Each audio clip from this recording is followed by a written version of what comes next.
we envision a prosperous and inclusive India in which the fruits of development will reach all sections and citizens, especially our youth, women, farmers, OBCs, scheduled castes and scheduled tribes. In the 75th year of our independence, the world has recognized the Indian economy as a bright star. Our current year's economic growth is estimated to be at 7%. It is notable that this is the highest among all the major economies. This is in spite of the massive slowdown globally caused by COVID-19 and the war. The Indian economy is therefore on the right track and despite a time of challenges, heading towards a bright future. Today, as Indians stand with their head held high and the world appreciates India's achievements and successes, we are sure that elders who had fought for India's independence will, with joy, bless us in our endeavors going forward as well. Our focus on wide-ranging reforms and sound policies implemented through Sabka Prayas, resulting in Jan Bhagidari and targeted support to those in need, helped us perform well in trying times. India's rising global profile is because of the several accomplishments. Unique world-class digital public infrastructure, example, Aadhaar, CoWIN and UPI. COVID vaccination drive in unparalleled scale and speed. Proactive role in frontier areas such as achieving the climate-related goals, Mission Life and National Hydrogen Mission. During the COVID-19 pandemic, we ensured that no one goes to bed hungry with a scheme to supply free food grains to over 80 crore persons for 28 months. Continuing our commitment to ensure food and nutritional security, we are implementing from 1st January 2023 a scheme to supply free food grain to all Antyodaya and priority households for the next 1 year. Under PM Garib Kalyan Anna Yojana, the entire expenditure of about 2 lakh crore will be borne by the central government. In these times of global challenges, the G20 presidency gives us a unique opportunity to strengthen India's role in the world economic order. With the theme of Vasudhaiva Kutumbakam, we are steering an ambitious, people-centric agenda to address global challenges and to facilitate sustainable economic development. The government's efforts since 2014 have ensured for all citizens a better quality of life and life of dignity.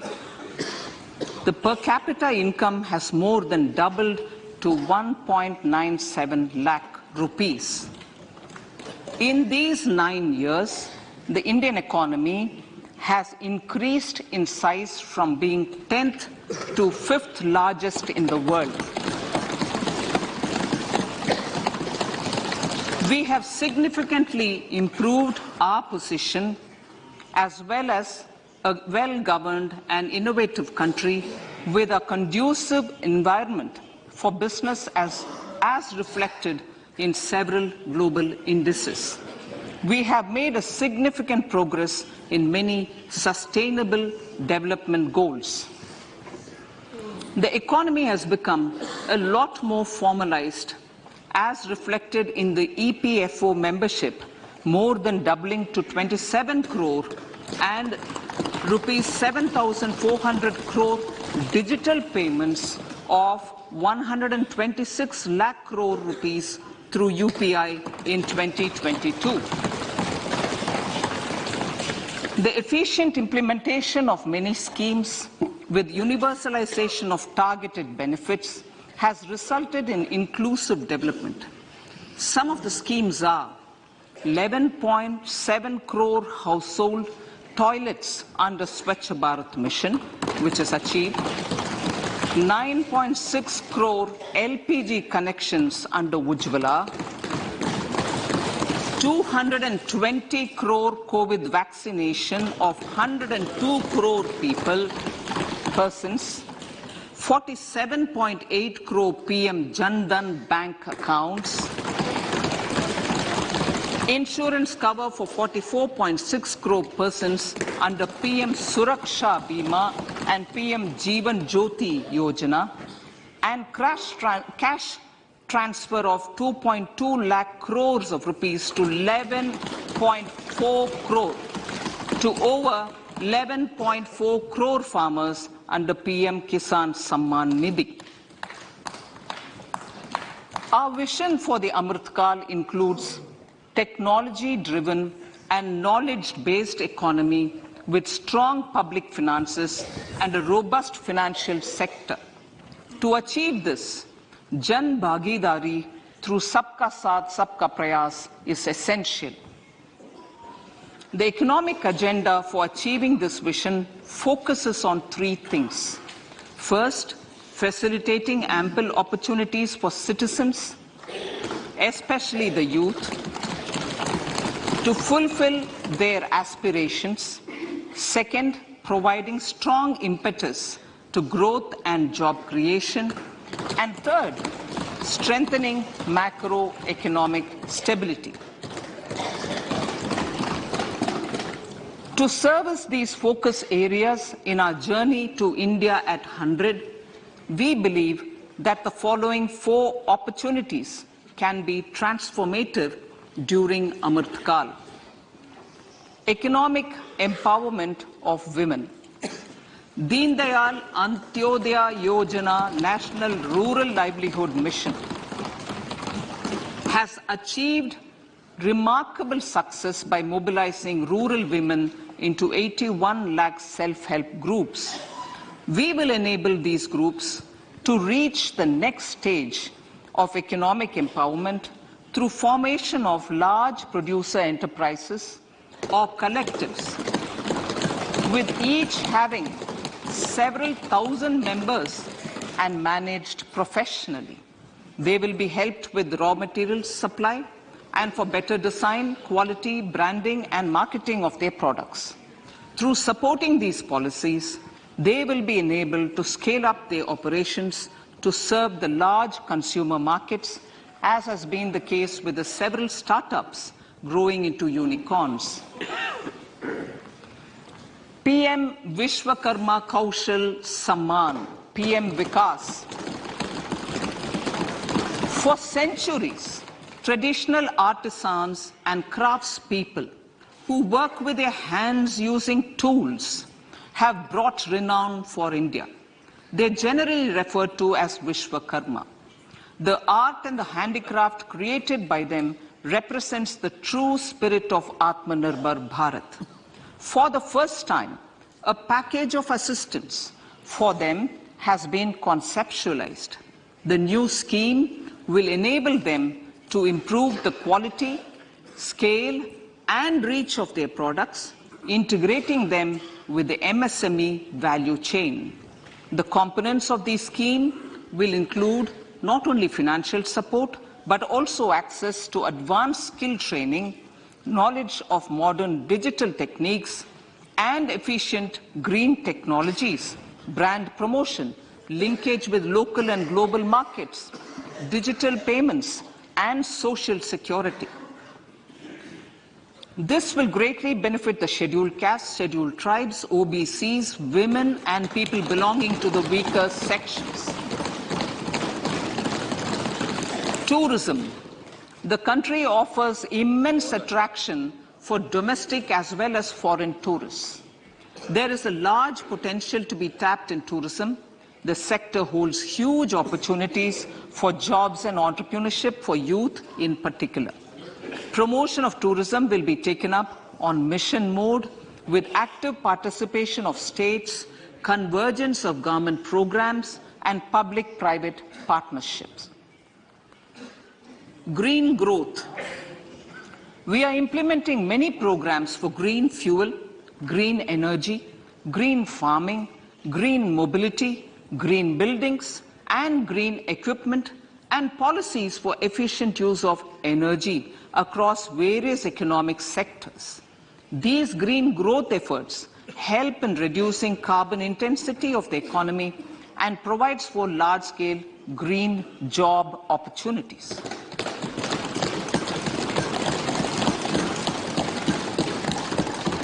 Priorities of this budget.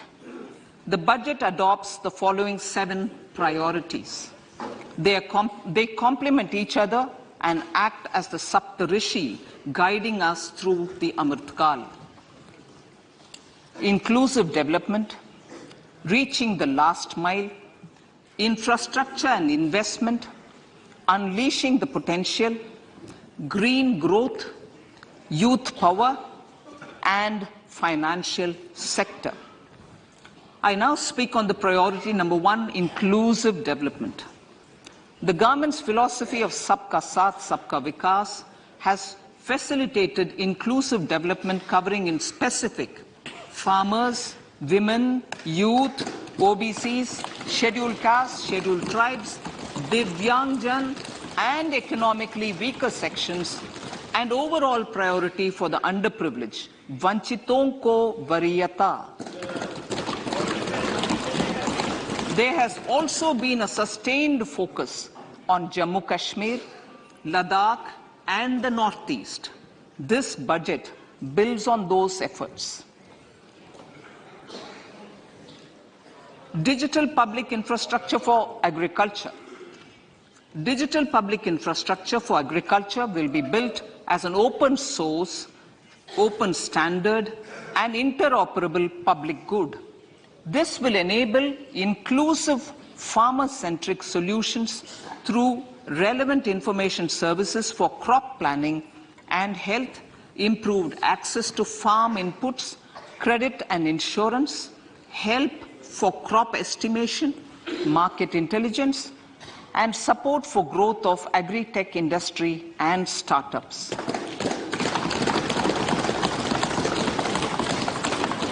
An agriculture accelerator fund. An agriculture accelerator fund will be set up to encourage agri-startups by young entrepreneurs in rural areas. The fund will aim at bringing innovative and affordable solutions for challenges faced by farmers. It will also bring in modern technologies to transform agricultural practices, increase productivity and profitability. To enhance the productivity of extra long staple cotton, we will adopt a cluster-based and value chain approach through public-private partnerships. This will mean collaboration between farmers, state, and industry for input supplies, extension services, and market linkages. We will launch an Atmanirbhar Clean Plant program to boost availability of disease-free, quality planting material for high-value horticultural crops at an outlay of 2,200 crores. Global hub for millets, which are Sri Anna. India is the forefront.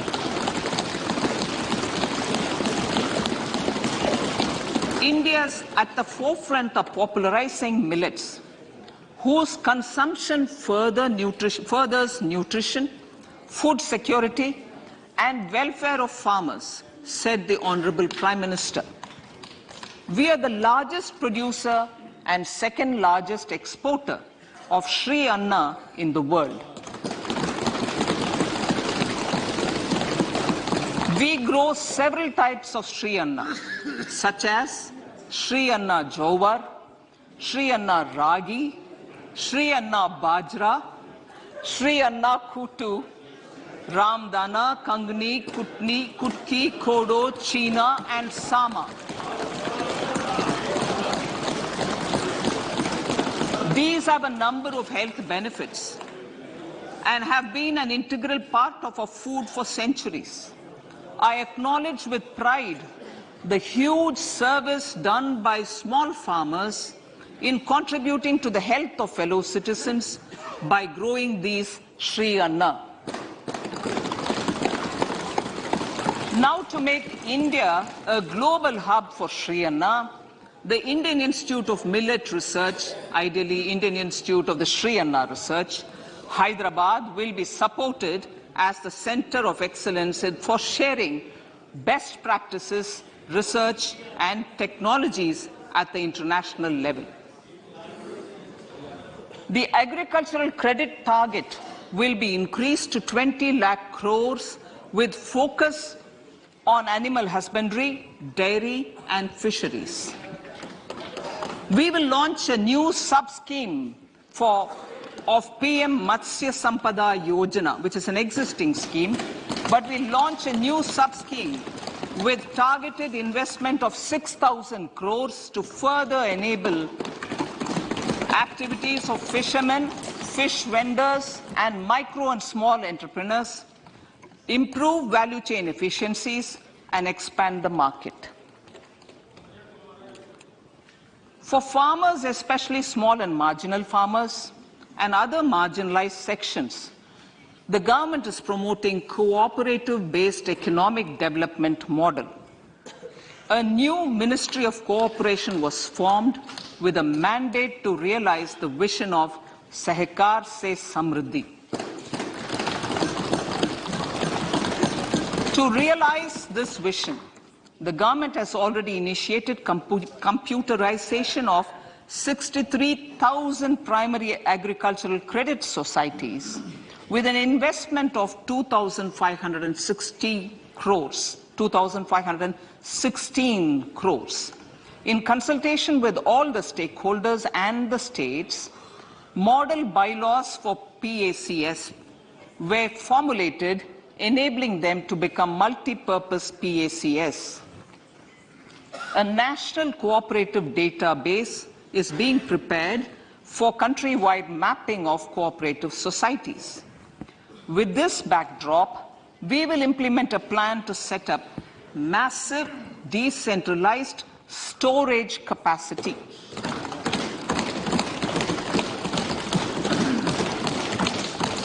This will help farmers store their produce and realize remunerative prices through sale at appropriate times.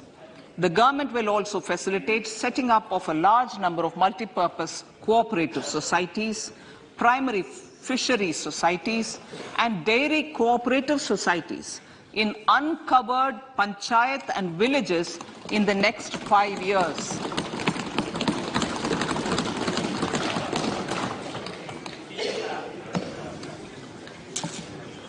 Health, education and skilling. 157 new nursing colleges will be established in co-location with the existing 157 medical colleges established since 2014. A mission to eliminate sickle cell anemia by 2047 will be launched. It will entail awareness creation, universal screening of 7 crore people in the age group of 0 to 40 years in affected tribal areas, and counseling through collaborative efforts of central ministries and state governments. Facilities in select ICMR labs, Indian Council for Medical Research labs, will be made available for research by public and private medical college faculty and private sector R&D teams for encouraging collaborative research and innovation. A new pharma program, a new program to promote research and innovation in pharmaceuticals will be taken up through centers of excellence. We shall also encourage industry to invest in research and development in specific priority areas. Dedicated multidisciplinary courses for medical devices will be supported in existing institutions to ensure availability of skilled manpower for futuristic medical technologies, high-end manufacturing and research. Teachers' training. Teachers' training will be re-envisioned through innovative pedagogy, curriculum transaction, continuous professional development, dipstick surveys, and ICT implementation. The District Institute of Education and Training will be developed as vibrant institutes of excellence for this purpose.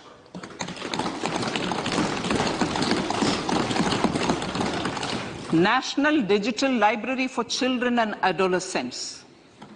A National Digital Library for Children and Adolescents will be set up for facilitating availability of quality books across geographies, languages, genres, and levels, and device-agnostic accessibility.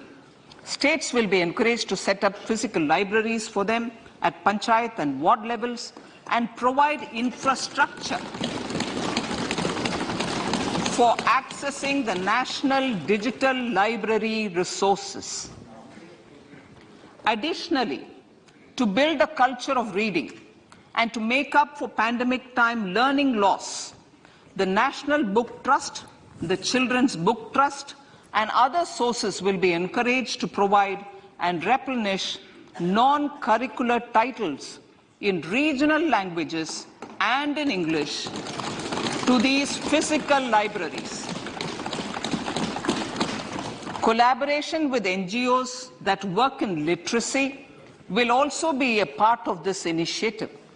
To inculcate financial literacy, financial sector regulators and organizations will be encouraged to provide age-appropriate reading material to these libraries. I move to priority 2, reaching the last mile. Prime Minister Vajpayee's government had formed the Ministry of Tribal Affairs and the Department of Development of Northeast Region to provide a sharper focus to the objective of reaching the last mile. Our government has formed the Ministries of Ayush, Fisheries, Animal Husbandry and Dairying, Skill Development, Jal Shakti and Cooperation. Building on the success of the Aspirational Districts program, the government has recently launched the Aspirational Blocks program, covering 500 blocks for saturation of essential government services across multiple domains such as health, nutrition, education, agriculture, water resources, financial inclusion, skill development, and basic infrastructure. Manya Speaker, sir, Pradhan Mantri PBTG, which is Primitive Vulnerable Tribal Groups Development Mission, is being launched. To improve socio-economic conditions of the particularly vulnerable tribal groups, the PBTGs as we refer them to, Pradhan Mantri PBTG Development Mission will be launched. This will saturate PBTG families and habitations with basic facilities such as safe housing, clean drinking water and sanitation, improved access to education, health, nutrition, road and telecom connectivity, and sustainable livelihood opportunities. An amount of 15,000 crores will be made available to implement the mission in the next 3 years under the Development Action Plan for the Scheduled Tribes. Ekalavya Model Residential Schools. In the next 3 years, Center will recruit 38,800 teachers and support staff for the 740 Ekalavya Model Residential Schools, which is serving 3.5 lakh tribal students.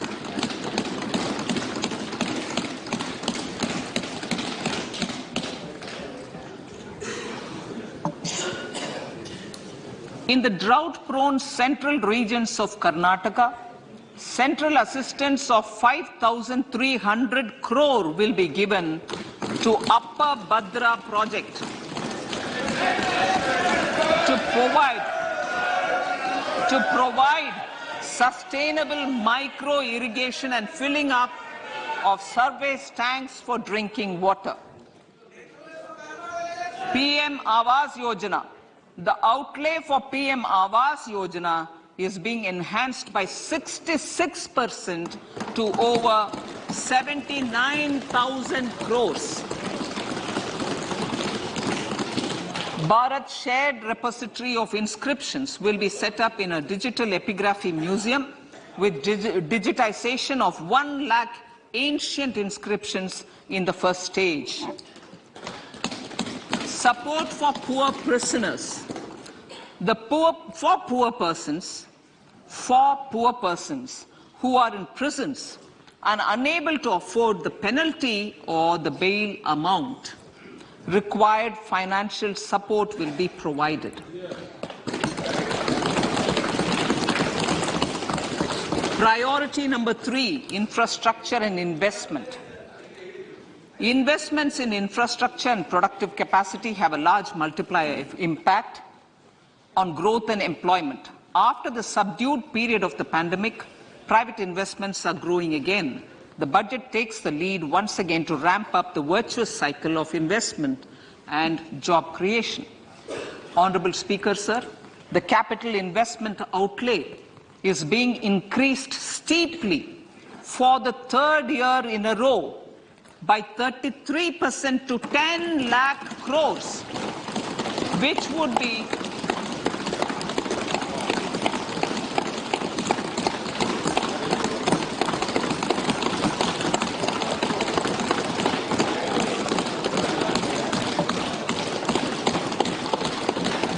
which would be 3.3% of GDP. This will almost be 3 times the outlay made in 2019-20.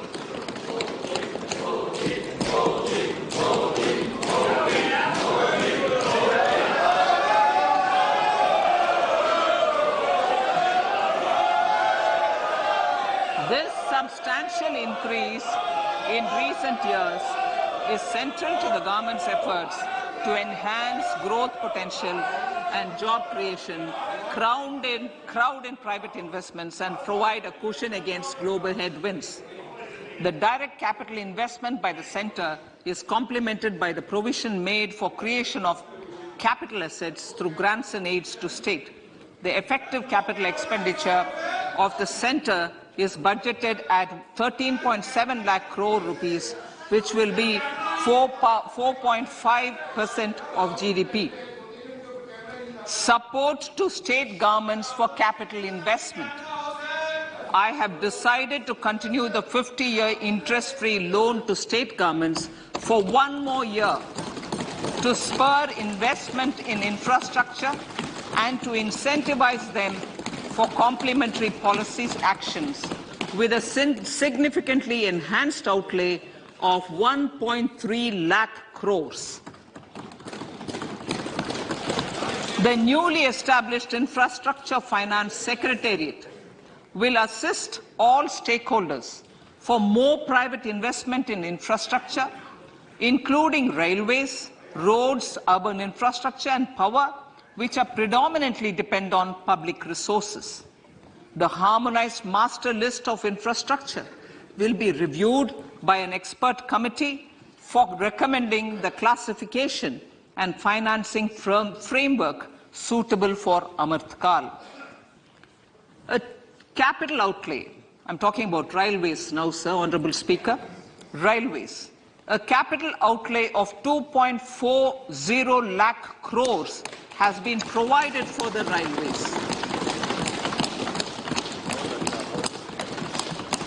This is the highest ever outlay this highest ever outlay is about 9 times the outlay made in 2013-14. 100 critical transport infrastructure projects for last and first mile connectivity for ports, coal, steel, fertilizer and food grain sectors have been identified. They will be taken up on priority with investment of 75,000 crores, including 15,000 crore from private sources. 50 additional airports, heliports, water aerodromes, and advanced landing grounds will be revived for improving regional air connectivity.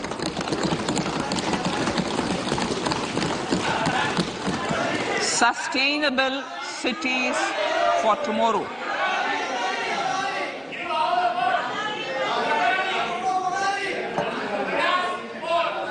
States and cities will be encouraged to undertake urban planning reforms and actions to transform our cities into sustainable cities of tomorrow. This means efficient use of land resources, adequate resources for urban infrastructure, transit-oriented development, enhanced availability and affordability of urban land and opportunities for all. Through property tax governance reforms and ring-fencing user charges on urban infrastructure, cities will be incentivized to improve their creditworthiness for municipal bonds. Like the RIDF, an urban infrastructure development fund will be established through use of priority sector lending shortfall. This will be managed by the National Housing Bank and will be used by public agencies to create urban infrastructure in Tier 2 and Tier 3 cities. States will be encouraged to leverage resources from the grants of the 15th Finance Commission as well as existing schemes to adopt appropriate user charges while accessing the UIDF.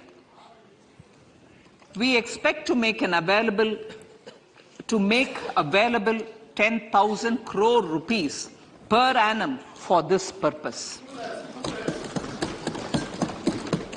All cities and towns will be enabled for 100% mechanical desludging of septic tanks and sewers to transition from manhole to machine hole mode.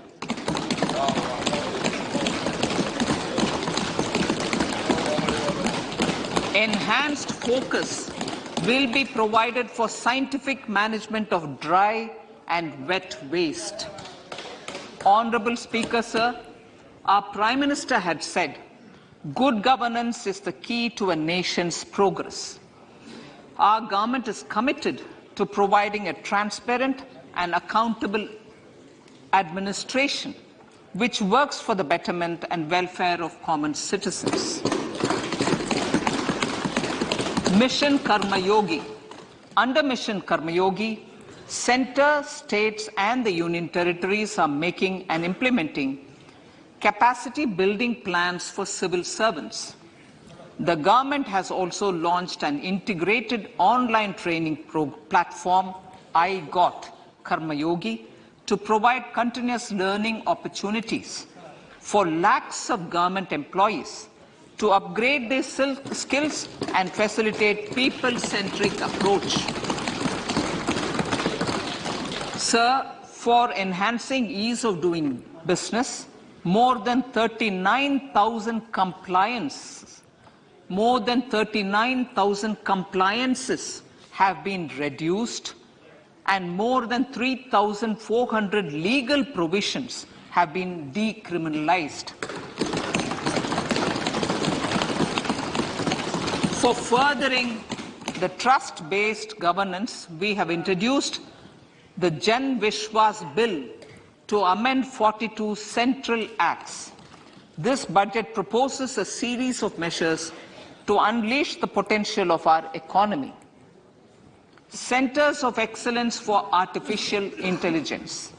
For realizing the vision of Make AI in India and Make AI Work for India, 3 centers of excellence for artificial intelligence will be set up in top educational institutions. Leading industry players will partner in conducting interdisciplinary research, develop cutting-edge applications, and scalable problem solutions in the areas of agriculture, health, and sustainable cities. This will galvanize an effective AI ecosystem and nurture quality human resources in the field. National Data Governance Policy. To unleash innovation and research by startups and academia, a national data governance policy will be brought out. This will enable access to anonymized data. The KYC process will be simplified, adopting a risk-based instead of one-size-fits-all approach. The financial sector regulators will also be encouraged to have a KYC system fully amenable to meet the needs of digital India. One-stop solution for identity and address updating. A one-stop solution for reconciliation and updating of identity and address of individuals maintained by various government agencies, regulators, and regulated entities will be established using DigiLocker service and Aadhaar as foundational identity. Speaker, sir, common business identifier. For the business establishments required to have a permanent account number, the PAN will be used as the common identifier for all digital systems of specified government agencies. This will bring ease of doing business, and it will be facilitated through a legal mandate. For obviating the need for separate submission of same information to different government agencies, a system of unified filing process will be set up. Such filing of information or return in simplified forms on a common portal will be shared with other agencies as per the filer's choice. Vivad se Vishwas 1. Relief for MSMEs. In cases of failure by MSMEs to execute contracts during the COVID period, 95% of the forfeited amount relating to the bid or performance security will be returned to them by government and government undertakings. This will provide relief to the MSMEs. Vivad se Vishwas 2. Settling contractual disputes. To settle contractual disputes of government and government undertakings, wherein arbitral award is under challenge in a court, a voluntary settlement scheme with standardized terms will be introduced. This will be done by offering graded settlement terms depending on pendency level of the dispute. The state support mission of Niti Aayog will be continued for 3 years for our collective efforts towards national priorities. Result-based financing. To better allocate scarce resources for competing development needs, the financing of select schemes will be changed on a pilot basis from input-based to result-based. E-courts. For efficient administration of justice, Phase 3 of e-courts projects Phase 3 of the e-courts project will be launched with an outlay of 7,000 crores. Fintech services in India have been facilitated by our digital public infrastructure, including Aadhaar, PM Jan Dhan Yojana, Video, KYC, India Stack, and UPI. To enable more fintech innovative services, the scope of documents available in DigiLocker for individuals will be expanded. An entity, DigiLocker, will be set up for the use by MSMEs, large businesses, and also charitable trusts. This will be towards storing and sharing documents online securely whenever needed with various authorities, regulators, banks, and other business entities. 5G services. 100 labs for developing applications using 5G services will be set up in engineering institutions.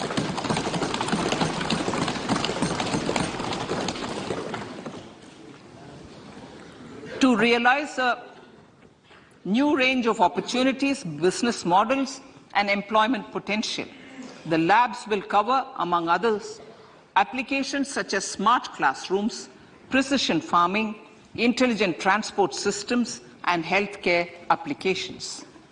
Lab-grown diamonds. Lab-grown diamonds is a technology and innovation-driven emerging sector with high employment potential. These environment-friendly diamonds, which have optically and chemically the same properties as natural diamonds.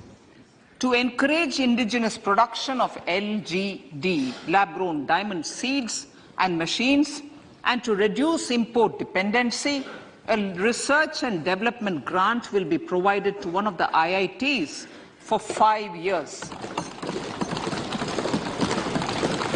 To reduce the cost of production, a proposal to review the custom duty on LGD seeds will be indicated in Part B of the speech.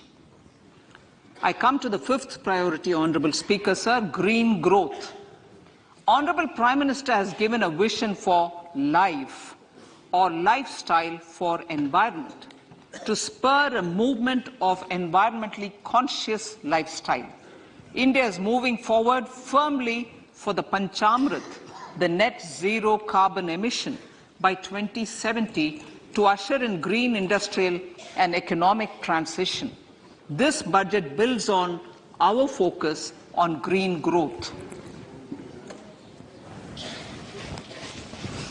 The recently launched National Green Hydrogen Mission, with an outlay of 19,700 crores, will facilitate transition of the economy to low carbon intensity, reduce dependence on fossil fuel imports, and make the country assume technology and market leadership in this sunrise sector. Our target is to reach an annual production of 5 MMT by 2030. Energy transition. This budget provides for 35,000 crores for priority capital investment towards energy transition and net zero objectives and energy security by Ministry of Petroleum and Natural Gas. To steer the economy on sustainable development path, battery energy storage systems with capacity of 4,000 MWH will be supported with viability gap funding. A detailed framework for pumped storage projects will also be formulated. Renewable energy evacuation.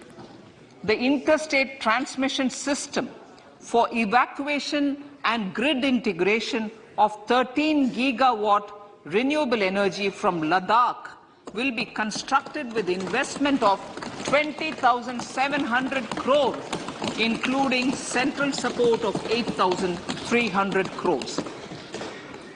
Green credit program. For encouraging behavioral change, a green credit program will be notified under the Environment Protection Act. This will incentivize environmentally sustainable and responsive actions by companies, individuals, and local bodies, and help mobilize additional resources for such activities.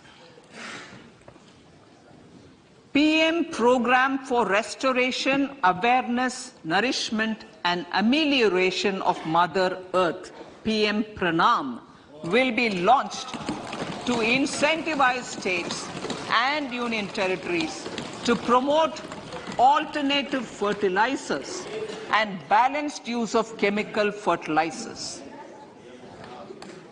Go Bardhan Scheme. 500 new waste-to-wealth plants under Go Bardhan, galvanizing organic bio-agro resources done. Go Bardhan scheme will be established for promoting circular economy. These will include 200 compressed biogas plants, including 75 plants in urban areas, and 300 community or cluster-based plants at a total investment of 10,000 crores. I will refer to this in Part B also. In due course, a 5% CBG mandate will be introduced for all organizations marketing natural and biogas. For collection of biomass and distribution of biomanure, appropriate fiscal support will also be provided. Bharatiya Prakritik Kheti Bio-Input Resource Centers. Over the next 3 years, we will facilitate 1 crore farmers to adopt natural farming. For this, Honorable Speaker, 10,000 bio-input resource centers will be set up, creating a national level distributed micro-fertilizer and pesticide manufacturing network. Mishti.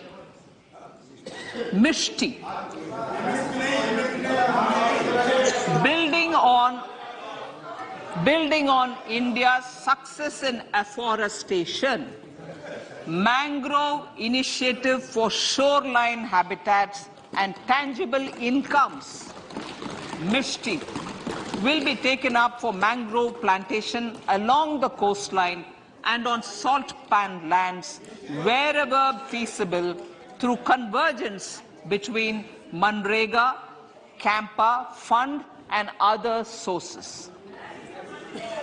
Amrit Dharohar. Wetlands are vital ecosystems which sustain biological diversity. In his latest Man Ki Baat, the Prime Minister said, now, I quote, now the total number of Ramsar sites in our country has increased to 75, whereas before 2014, there were only 26, unquote. Local communities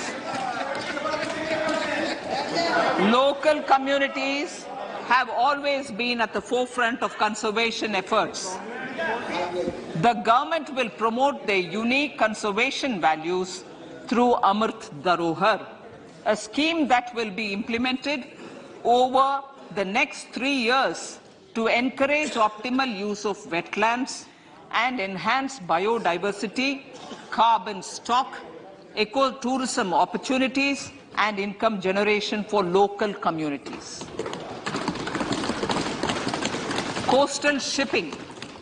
Coastal shipping will be promoted as the energy efficient and lower cost mode of transport, both for passengers and freight, through PPP mode with viability gap funding. Vehicle replacement. Vehicle replacement is an important continuing policy, replacing the old political,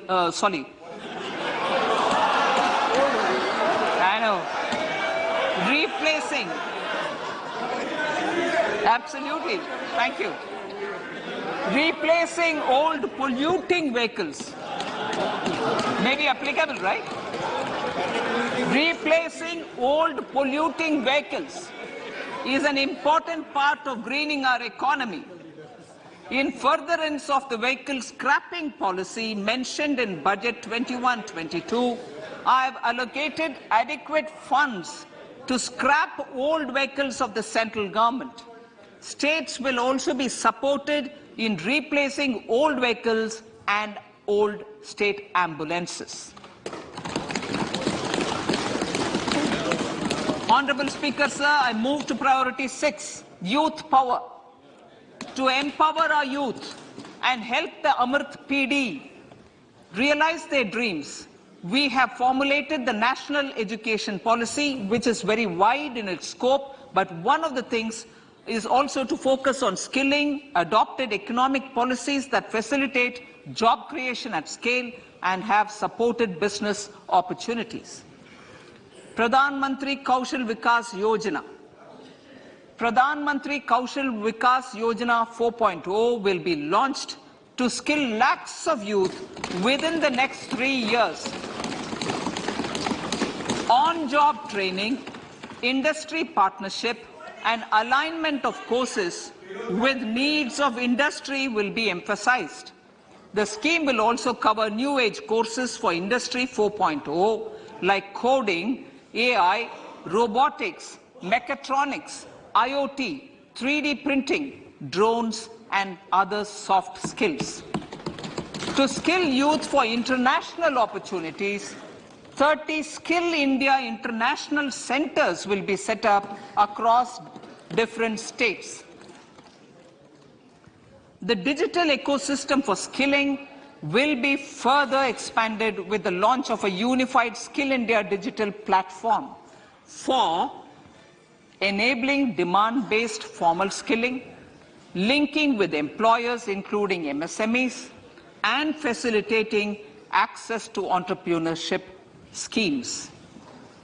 To provide stipend support to 47 lakh youths in 3 years, direct benefit transfer under a pan-India national apprenticeship promotion scheme will be rolled out. Tourism. Honourable Speaker, sir, with an integrated and innovative approach, at least 50 destinations will be selected through challenge mode. In addition to aspects such as physical connectivity, virtual connectivity, tourist guides, high standards for food streets and tourist security, all the relevant aspects would be made available on an app to enhance tourist experience.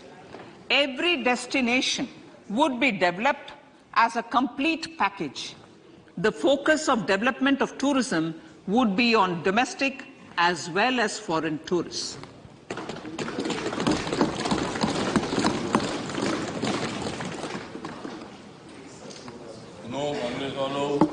Sector-specific skilling and entrepreneurship development will be dovetailed to achieve the objectives of Dekho Apna Desh initiative.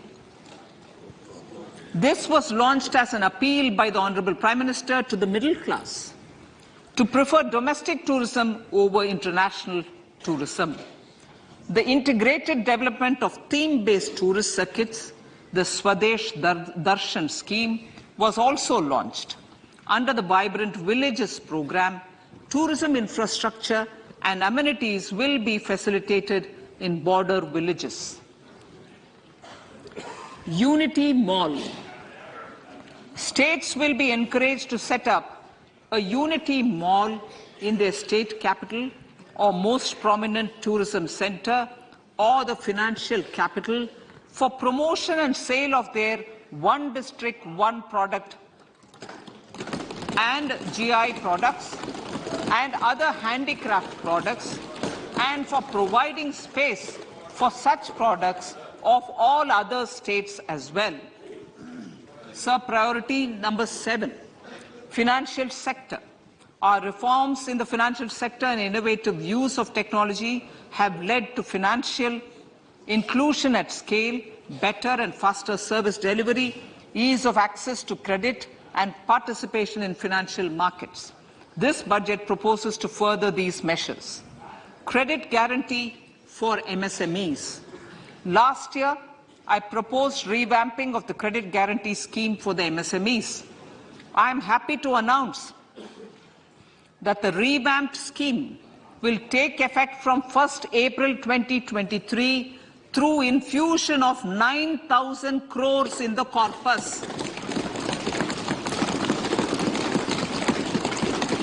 This will enable additional collateral-free guaranteed credit of 2 lakh crores of rupees. Further, the cost of credit will be reduced by about 1%. A national financial information registry will be set up to serve as the central repository of financial and ancillary information. This will facilitate efficient flow of credit, promote financial inclusion, and foster financial stability. A new legislative framework will govern this credit public infrastructure and will be designed in consultation with the RBI. To meet the needs of Amritkal and to facilitate optimum regulation in the financial sector, public consultation, as necessary and feasible, will be brought to the process of regulation making and issuing subsidiary directions. To simplify, to ease, and to reduce cost of compliance, financial sector regulators will be requested to carry out a comprehensive review of existing regulations. For this, they will consider suggestions from public and regulated entities. Time limits to decide the application under various regulations will also be laid down. Honorable Speaker, sir, to enhance business activities in GIFT IFSC, the following measures will be taken. Delegating powers under the SEZ Act to the IFSCA to avoid dual regulation. Setting up a single window IT system for registration and approval of IFSCA, SEZ authorities, GSTN, RBI, SEBI, and IRDAI. Permitting acquisition financing by IFSC banking units of foreign banks. Establishing a subsidiary of Exim Bank for trade refinancing. Amending IFSCA Act for statutory provisions for arbitration, ancillary services, and avoiding dual regulation under the SEZ Act, and recognizing offshore derivative instruments as valid contracts. Honorable Speaker, sir, data embassy. For countries looking for digital continuity solutions, we will facilitate setting up of their data embassies in GIFT IFSC.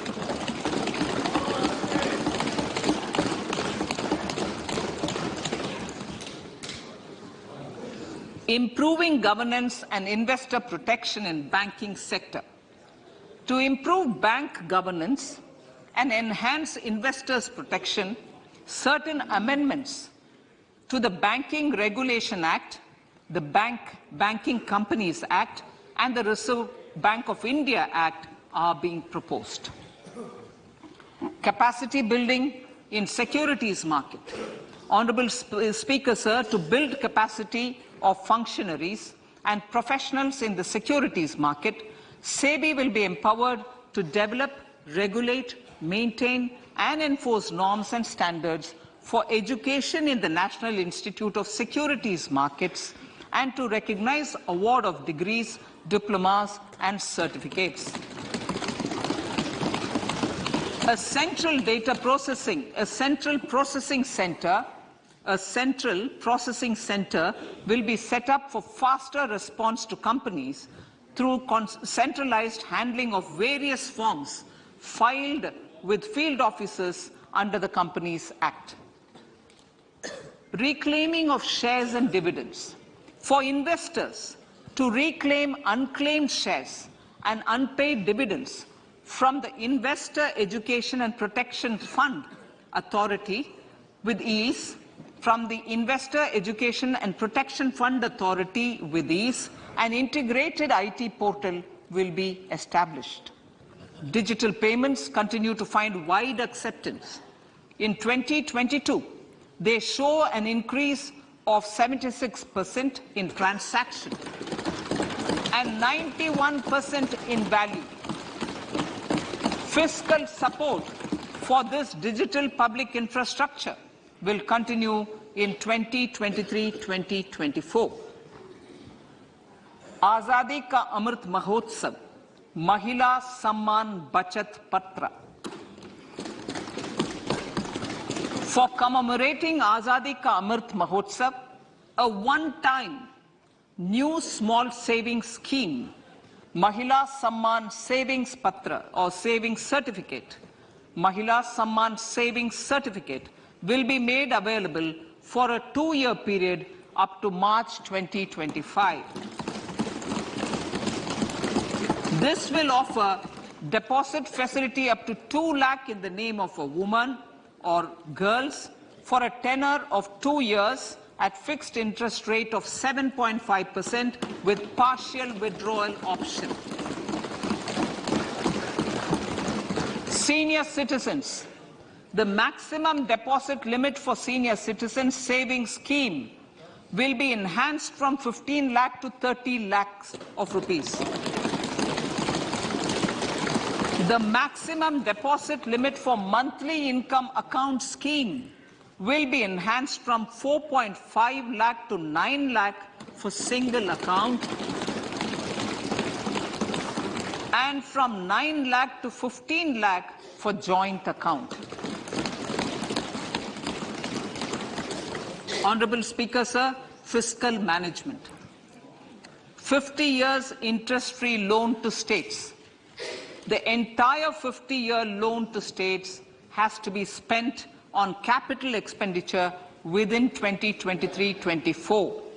Most of this will be at the discretion of the states, but a part will be conditional on states increasing their actual capital expenditure.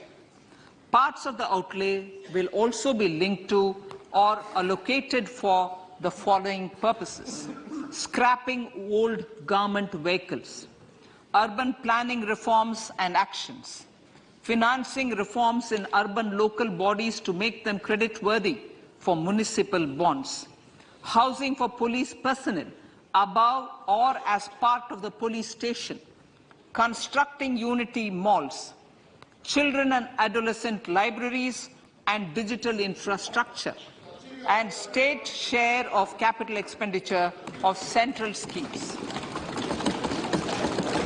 Honorable Speaker, sir, fiscal deficit of states. States will be allowed a fiscal deficit of 3.5% of GSDP, of which 0.5% will be tied to power sector reforms. Revised estimates 2022 to 2023.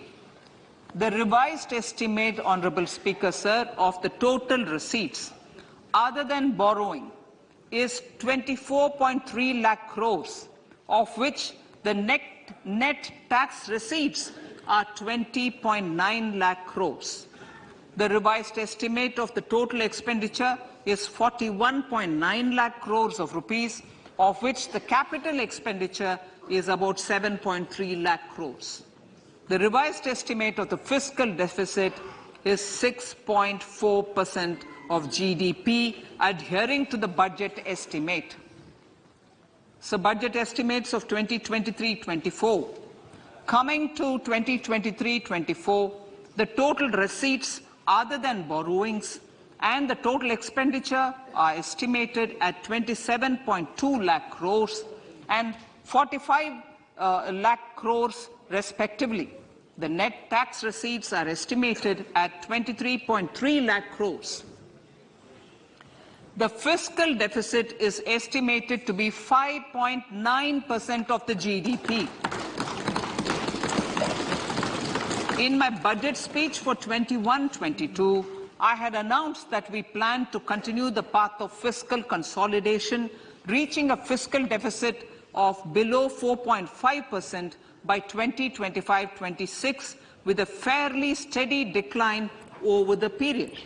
We have adhered to this path, and I reiterate my intention to bring the fiscal deficit below 4.5% of GDP by 2025-26. To finance the fiscal deficit in 2023-24, the net market borrowings from dated securities are estimated at 11.8 lakh crores. The balance financing is expected to come from small savings and other sources. The gross market borrowings are estimated at 15.43 lakh crores of rupees. Honourable Speaker, sir, I now move to Part B.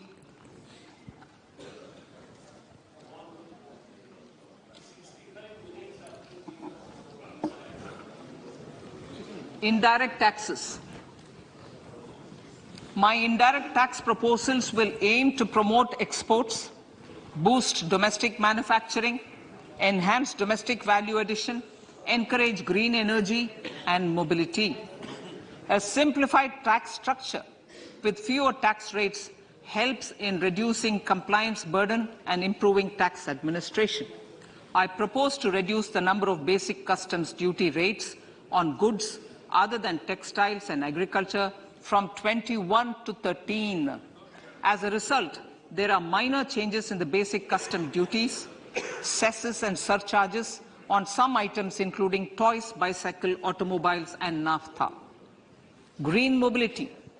To avoid cascading of taxes on blended compressed natural gas, I propose to exempt excise duty on GST paid compressed biogas contained in it. To further provide impetus to green mobility, customs duty exemptions is being extended to import of capital goods and machinery required for manufacture of lithium-ion cells for batteries used in electrical vehicles as well. Electronics. As a result of various initiatives of the government, including phased manufacturing program, mobile phone production in India has increased from 5.8 crore units valued at about 18,900 crore in 2014-15 to 31 crore units valued at 2,75,000 crore in the last financial year. To further deepen domestic value addition in manufacturing of mobile phones, I propose to provide relief to customs duty. I propose to provide relief in customs duty on import of certain parts and inputs like camera lens, and continue the concessional duty on lithium-ion cells for batteries for another year. Similarly, to promote value addition in manufacture of televisions, I propose to reduce the basic customs duty on parts of open cells of TV panels to 2.5%. Electrical. To rectify inversion of duty structure and encourage manufacturing of electric kitchen chimneys, the basic custom duty on electric kitchen chimney is being increased from 7.5% to 15%, and that on heat coils for these is proposed to be reduced from 20% to 15%. Chemicals and petrochemicals. Denatured ethyl alcohol is used in chemical industry. I propose to exempt basic customs duty on it. This will also support the ethanol blending program and facilitate an endeavour for energy transition. Basic customs duty is also being reduced on acid-grade fluorospar from 5% to 2.5% to make the domestic fluorochemicals industry competitive. Further, the basic customs duty on crude glycerine for use in manufacture of epichlorohydrin is proposed to be reduced from 7.5% to 2.5%.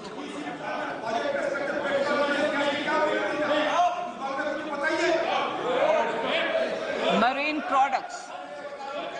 In the last financial year, marine products recorded the highest export growth, benefiting farmers in the coastal states of the country. To further enhance the export competitiveness of marine products, particularly shrimps, duty is being reduced on key inputs for domestic manufacture of shrimp feed.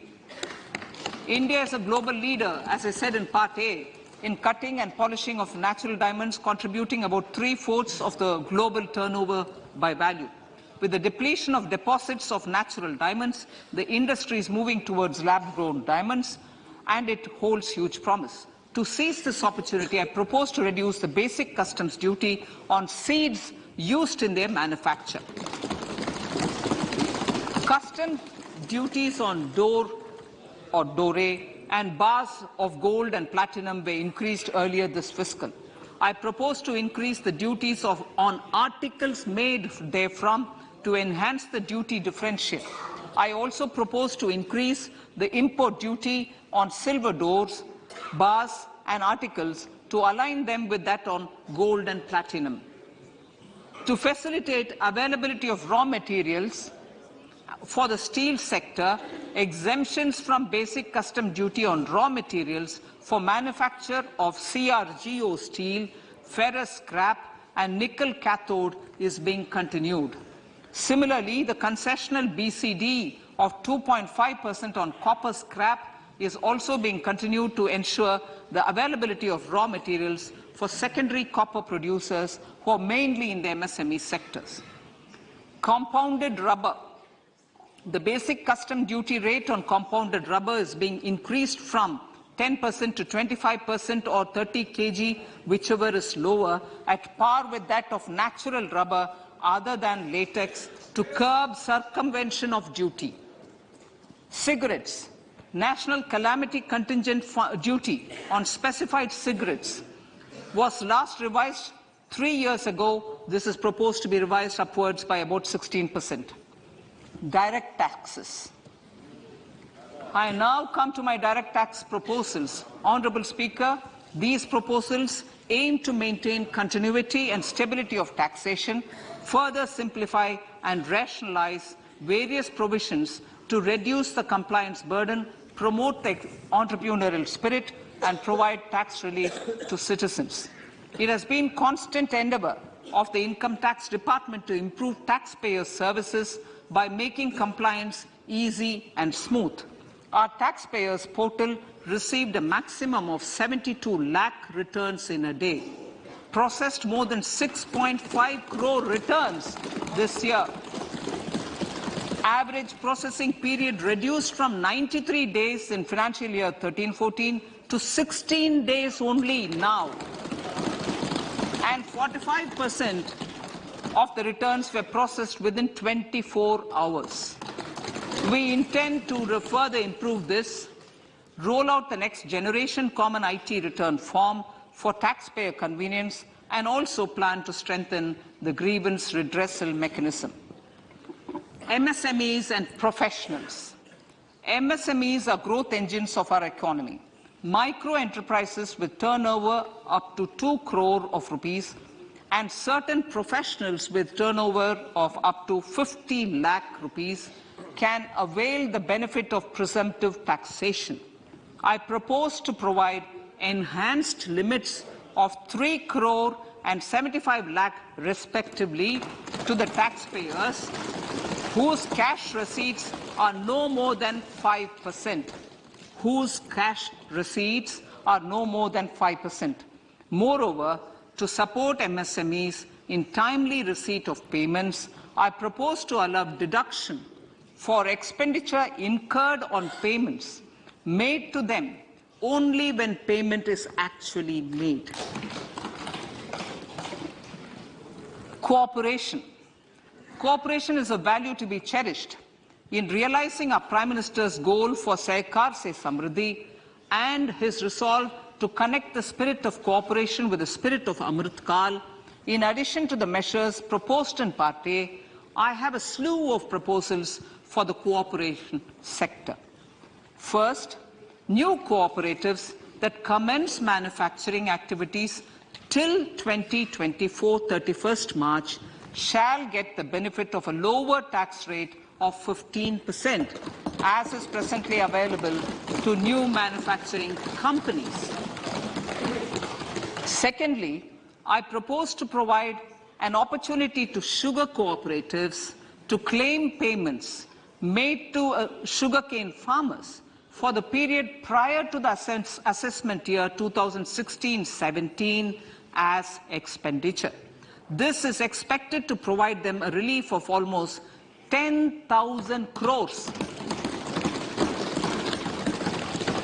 Thirdly, I am providing a higher limit of 2 lakh per member for cash deposits to loans in cash by primary agricultural cooperative societies and primary cooperative agriculture and rural development banks. I repeat that. Thirdly, I am providing a higher limit of 2 lakh per member for cash deposits to and loans in cash by primary agricultural cooperative societies and primary cooperative agricultural and rural development banks. Similarly, a higher limit of 3 crore for TDS on cash withdrawal is being provided to cooperative societies. Startups.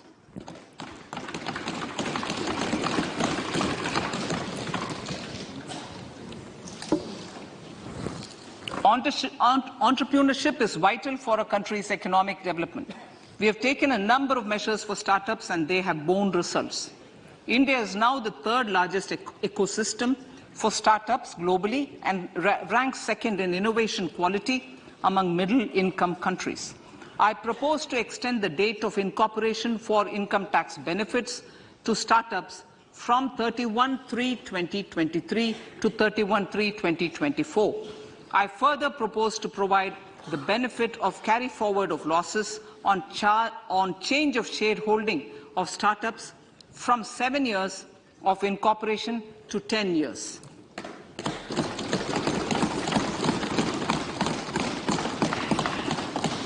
To reduce the pendency of appeals at commissioner level, I propose to deploy about 100 joint commissioners for disposal of small appeals. We shall also be more selective in taking up cases for scrutiny of returns already received this year. Better targeting of tax concessions. For better targeting of tax concessions and exemptions, I propose to cap deduction from capital gains on investment in residential house under Section 54 and Section 54F to 10 crores. Another proposal with similar intent is to limit income tax exemption from proceeds of insurance policies with very high value. Rationalization. Honourable Speaker, sir, there are a number of proposals relating to rationalization and simplification. Income of authorities, boards and commissions set up by statutes of union or state for the purpose of housing, development of cities, towns and villages, and regulating and developing an activity or matter is proposed to be exempted from income tax. Other major measures in this direction are removing the minimum threshold of 10,000 for TDS and clarifying taxability relating to online gaming, not treating conversion of gold into electronic gold receipts and vice versa as capital gains, reducing the TDS rate from 30% to 20% on taxable portion of EPF withdrawals in non-PAN cases, and taxation on income for market-linked debentures. Other major proposals in the finance bill relate to the following: extension of period of tax benefits to funds relocating to IFSC, GIFT City till 31/3/2025, decriminalization under Section 276A of the Income Tax Act, allowing carry forward of losses on strategic disinvestment, including that of IDBI Bank, and providing EEE status to Agnivir Fund. Personal income tax.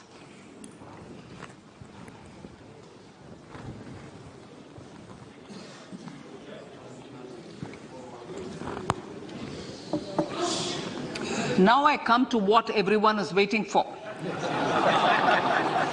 Personal income tax. I have 5 major announcements to make in this regard. These primarily benefit our hard-working middle class.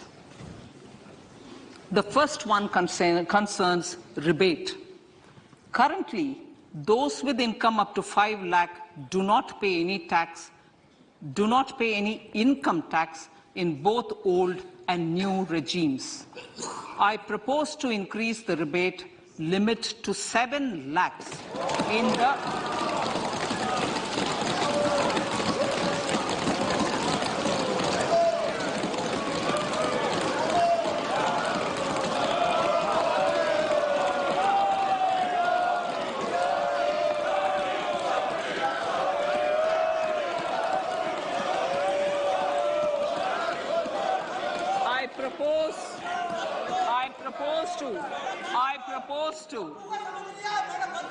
I propose to increase the rebate limit to 7 lakh in the new tax regime.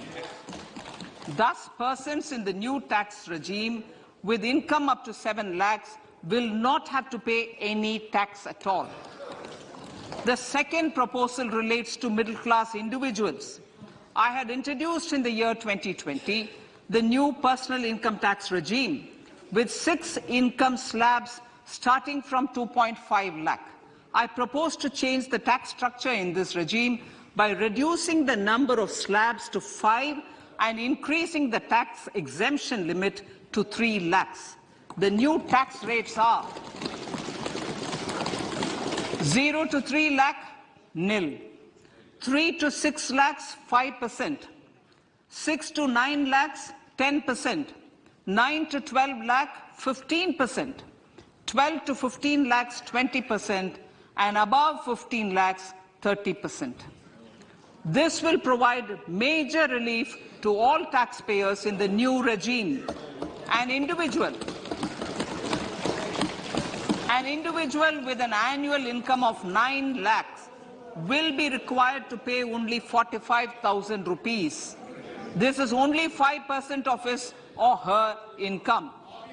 It is a reduction of 25% on what he or she is required to pay now.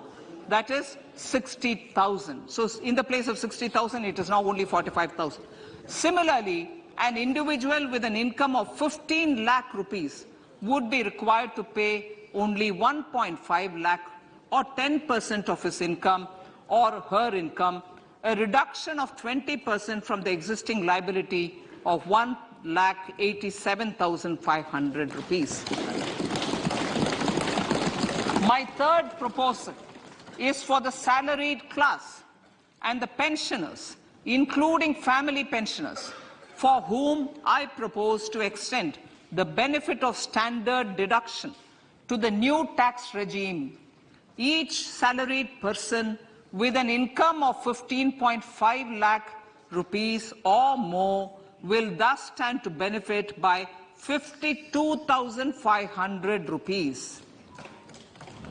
My fourth announcement in personal income tax is regarding the highest tax rate, which in our country is 42.74%. This is among the highest in the world. I propose to reduce the highest surcharge. Rate from 37% to 25% in the new tax regime.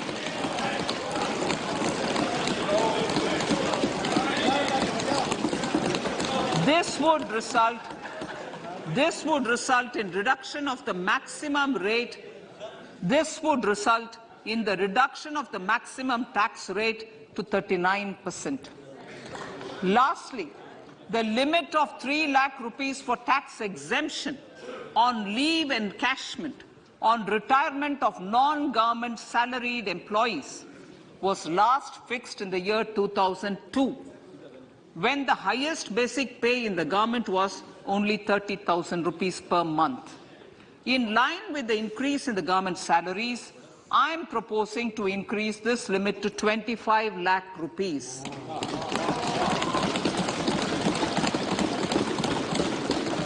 We are also making the new income tax regime as the default tax regime. However, citizens will continue to have the option to avail the benefit of the old tax regime. Apart from these, I am also making some other changes as given in the annexure. As a result of these proposals, revenue of about 38,000 crore to 37,000 crore in direct taxes and rupees 1,000 crore in indirect taxes will be foregone, while revenue of about 3,000 crore will be additionally mobilized. Thus, the total revenue foregone is about 35,000 crores annually. Honourable Speaker, sir, with these words, I commend the budget to this August House.